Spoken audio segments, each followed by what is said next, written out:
El ukiyo-e son grabados sobre madera que se desarrollaron en Japón a partir del siglo XVI y que se siguen haciendo actualmente en el siglo XXI.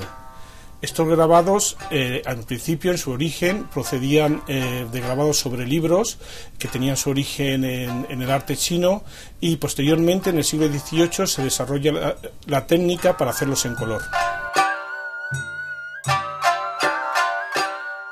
En España no es muy conocido. En Occidente, en Europa o en Estados Unidos sí hay bastantes grabados japoneses, debido a que con las primeras exposiciones universales que llegaron a Europa y Estados Unidos, en el papel que traían para envolver los regalos de esas, o las compras de esas exposiciones, eran grabados ukiyos. Entonces, pero hay gente que se empezó a fijar en estos grabados y vio lo interesante como obra de arte que tenían.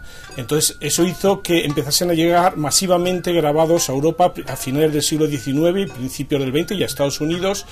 Y eso dio lugar a grandes coleccionistas. Por ejemplo, hubo un traductor que llegó a la exposición de 1878 en París, a la exposición universal, que después en 10 años importó 156.000 ukiyos-e a Europa. Otro mecenas de él, que fue un alemán de nombre Bing, que trajo millones de ukiyos a Europa. De hecho, Van Gogh, en una carta a su hermano Theo, le indica a Theo que se pase por la tienda de Bing, porque tienen millones de ukiyos expuestos en los almacenes, para que coja algunos de ellos.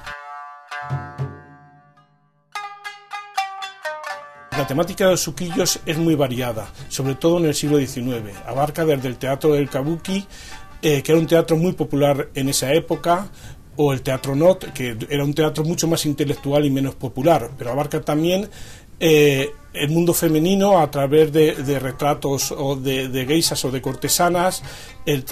Trata escenas de paisajes que eran muy populares entonces, los viajes o las rutas, y que mucha gente no podía llegar, y se representaban esas rutas, como la ruta del Tokaido.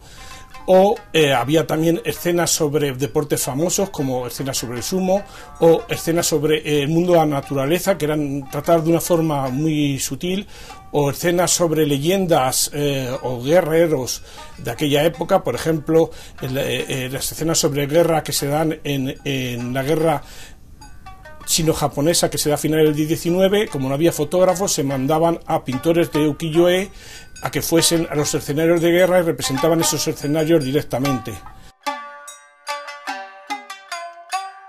Para hacer un ukiyo-e, lo primero que se hacía era un editor encargar a un pintor a hacer un dibujo. Este dibujo posteriormente se enviaba a una asociación de editores que daban su aprobación sobre él, poniendo un sello, y posteriormente este dibujo, el grabador lo grababa. El dibujo era un dibujo con un solo color, grababa las líneas de dibujo sobre una tabla de madera, y esta tabla de madera se imprimían tantas hojas a un solo color como después colores se utilizaban en la pintura. Estos colores, por cada uno de estos dibujos que se habían impreso, se hacía una tabla de madera, y posteriormente el impresor iba imprimiendo sobre cada uno de estos colores el papel. A veces se utilizaban hasta 14 colores, normalmente eran 7 o 8 los colores que se utilizaban, pero a veces se pasaban 2 veces el papel sobre la tabla de madera para profundizar o dar mayor intensidad a los colores.